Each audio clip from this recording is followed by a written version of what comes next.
actually we're really starting this week. We're kind of getting back into the full-on training deal. So we'll be seeing more of each other because cycling kind of moves to the forefront. Thanks, man.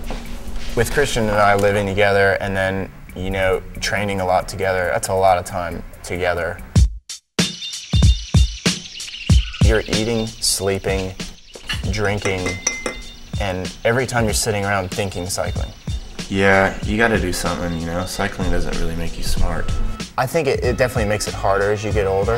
Now Johnny calls me Dad. Yeah, because you're the mature one of the team. You know, I've been a pro for several years now, and it's still a struggle to do it for a living. He gets frustrated. It's hard to live as a cyclist. How you doing tonight?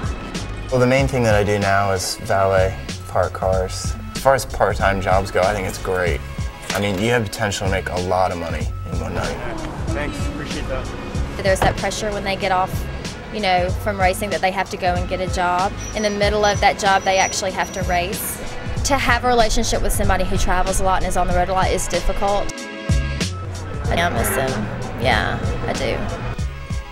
I try to spend really a lot of time with Jen because I know when the season comes around, you're not a very active, fun, I think, boyfriend. I think it's hard to balance that out. The biggest thing to me is the Jittery Joes, the guys that I race with. I really signed on again for 2005 because of the guys.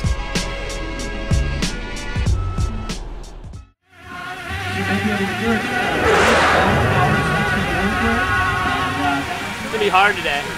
Very heavy mud. I'm not nervous, no. It's another day at the office. Everyone on the team has their role. I think that my reputation as a wild card can almost be a bonus at times because people will think twice before they tangle with you. Well, I live in Seattle, Washington, and I've been out here for the last almost 2 weeks doing cyclocross races. I first joined the Jittery Joe's Kalahari team in the spring of 2003. I really enjoy my role as being sort of the glue that holds it all together at times. And in that role, sometimes you have to play enforcer. You threw your bike into the spoke, or to your right? Catching the bike. Always. You know, if I was going to pick one guy on the team who was going to get in a fight, it'd be Johnny. I had another rider from another team come after me with a 2x4 last spring. There was a little bit of elbow bumping during the race, and Roberto got angry at him, and after the race came after him with a 2x4 and ended up ruining his bike.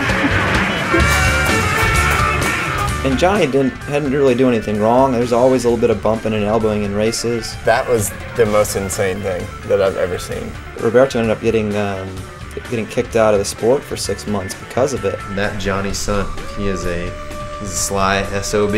He's a great guy, but when he gets aggro on the bike. It was because of people like Johnny's son while they invented Ritalin. I haven't really been in any other fist fights at a bike race recently. This year.